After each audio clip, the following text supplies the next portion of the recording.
A ação penal é o instrumento jurídico por meio do qual o Estado, ou excepcionalmente o particular, provoca o Poder Judiciário para que seja aplicada a norma penal ao caso concreto, buscando a responsabilização daquele que praticou uma infração penal.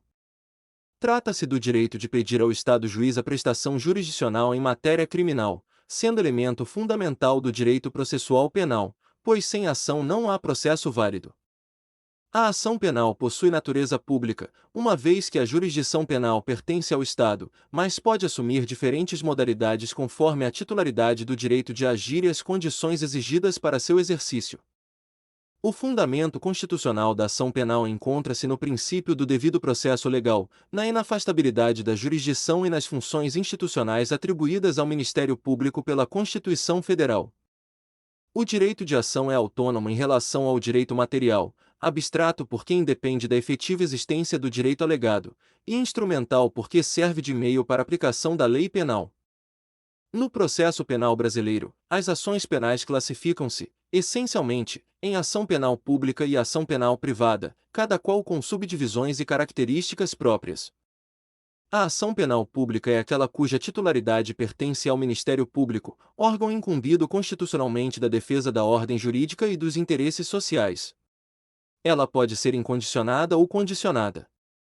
A ação penal pública incondicionada é a regra no sistema brasileiro e ocorre quando o Ministério Público pode oferecer denúncia independentemente de qualquer manifestação de vontade da vítima ou de terceiros. Basta que existam indícios suficientes de autoria e materialidade para que o órgão ministerial promova a persecução penal. Nessa modalidade, o interesse público na repressão do crime prevalece de forma absoluta, razão pela qual o Estado atua independentemente da vontade do ofendido. Crimes como homicídio, roubo, tráfico de drogas e estupro de vulnerável são exemplos clássicos de infrações submetidas à ação penal pública incondicionada. A instauração do inquérito policial também depende de autorização da vítima, podendo ocorrer de ofício pela autoridade policial. O Ministério Público, ao receber os autos do inquérito, pode oferecer denúncia, requerer diligências complementares ou pedir o arquivamento, sempre pautado pelos princípios da obrigatoriedade e da indisponibilidade da ação penal pública. O princípio da obrigatoriedade significa que, presentes os requisitos legais, o Ministério Público deve oferecer denúncia, não podendo escolher livremente quais crimes irá processar. Já o princípio da indisponibilidade impede que o órgão ministerial desista da ação penal após seu ajuizamento. A ação penal pública condicionada, por sua vez, depende do implemento de uma condição específica para que o Ministério Público possa agir validamente. Essa condição pode ser a representação do ofendido ou a requisição do ministro da Justiça. Na ação penal pública condicionada à representação, o Ministério Público continua sendo titular da ação, mas necessita da manifestação de vontade da vítima ou de seu representante legal para dar início à persecução penal. A representação é uma autorização concedida ao Estado para proceder criminalmente contra o autor do fato. Sem ela, o Ministério Público não pode oferecer denúncia. A representação pode ser expressa ou tácita e deve ser realizada no prazo decadencial de 6 meses, contado do dia em que o ofendido souber quem é o autor do crime. A ausência de representação no prazo legal implica decadência, extinguindo a punibilidade. Crimes como ameaça, violação de domicílio em certas hipóteses e estelionato, após alterações legislativas recentes, são exemplos de delitos sujeitos à representação. A representação possui natureza jurídica de condição de procedibilidade e pode ser retratada até o oferecimento da denúncia, nos termos legais. Após o recebimento da denúncia, em regra, não mais se admite retratação, salvo previsão expressa em lei, como ocorre em determinados crimes no contexto de violência doméstica. Existe ainda a ação penal pública condicionada à requisição do ministro da Justiça, modalidade mais rara, aplicável a delitos que envolvem interesses políticos ou relações internacionais. Nesses casos, além dos elementos normais para o exercício da ação penal, exige-se manifestação do ministro da Justiça autorizando a persecução criminal. A requisição é ato discricionário e político-administrativo, mas, uma vez realizada, vincula o Ministério Público quanto à possibilidade de agir. A ação penal privada é aquela cuja titularidade pertence ao ofendido ou ao seu representante legal. O Estado transfere ao particular o direito de promover a ação penal em determinadas hipóteses, geralmente quando o interesse individual da vítima prevalece sobre o interesse público na repressão criminal. Embora o particular seja o titular da ação, a jurisdição continua estatal, e o Ministério Público atua como fiscal da lei.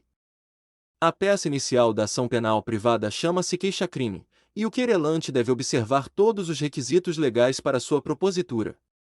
A ação penal privada subdivide-se em exclusiva, subsidiária da pública e personalíssima. A ação penal privada exclusiva, também chamada propriamente dita, ocorre quando somente o ofendido ou seu representante legal pode ajuizar a queixa-crime.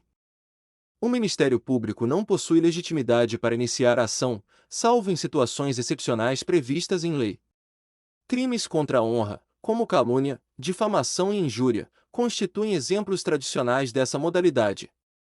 O querelante possui certa disponibilidade sobre a ação, podendo renunciar ao direito de queixa, perdoar o querelado ou até deixar de impulsionar o processo, o que poderá gerar perempção.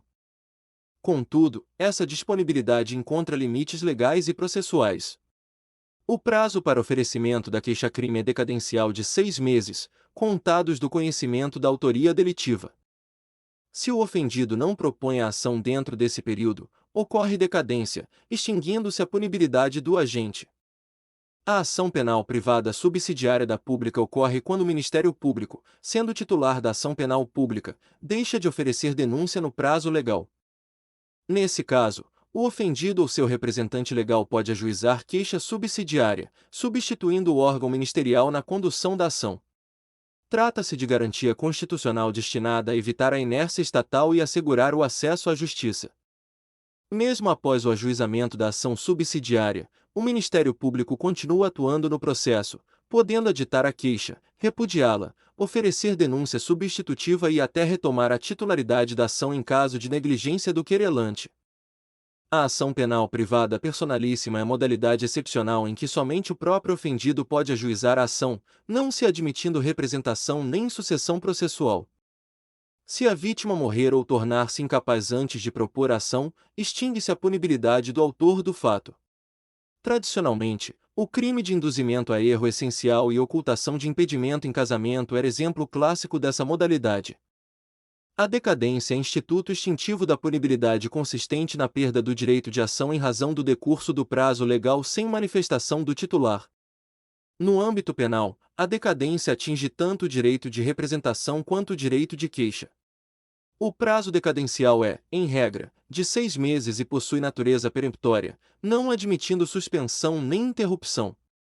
Conta-se do dia em que o ofendido toma conhecimento da autoria do crime. A decadência constitui matéria de ordem pública e pode ser reconhecida de ofício pelo juiz em qualquer fase processual. Uma vez consumada, extingue definitivamente a possibilidade de persecução penal. A renúncia é ato unilateral pelo qual o ofendido abdica do direito de promover a ação penal privada antes de ajuizá-la. Pode ser expressa, quando declarada formalmente, ou tácita, quando decorre de comportamento incompatível com a intenção de processar o autor do fato. A renúncia somente é cabível nas ações penais privadas exclusivas e deve ocorrer antes do oferecimento da queixa-crime. Uma vez exercida, beneficia todos os autores do delito, em razão do princípio da indivisibilidade da ação penal privada. Assim, não pode o querelante renunciar em relação a um dos ofensores e processar outro pelo mesmo fato. A renúncia extingue a punibilidade e impede o prosseguimento da persecução penal. O perdão do ofendido, por sua vez, é ato bilateral praticado após o ajuizamento da ação penal privada, pelo qual o querelante decide desculpar o querelado e desistir do prosseguimento da ação. Diferentemente da renúncia, o perdão depende de aceitação do querelado. Pode ser expresso ou tácito e também se estende a todos os autores do crime, em observância ao princípio da indivisibilidade. Caso o querelado recuse o perdão, o processo prosseguirá normalmente. O perdão extingue a punibilidade quando aceito validamente e somente é cabível nas ações penais privadas exclusivas.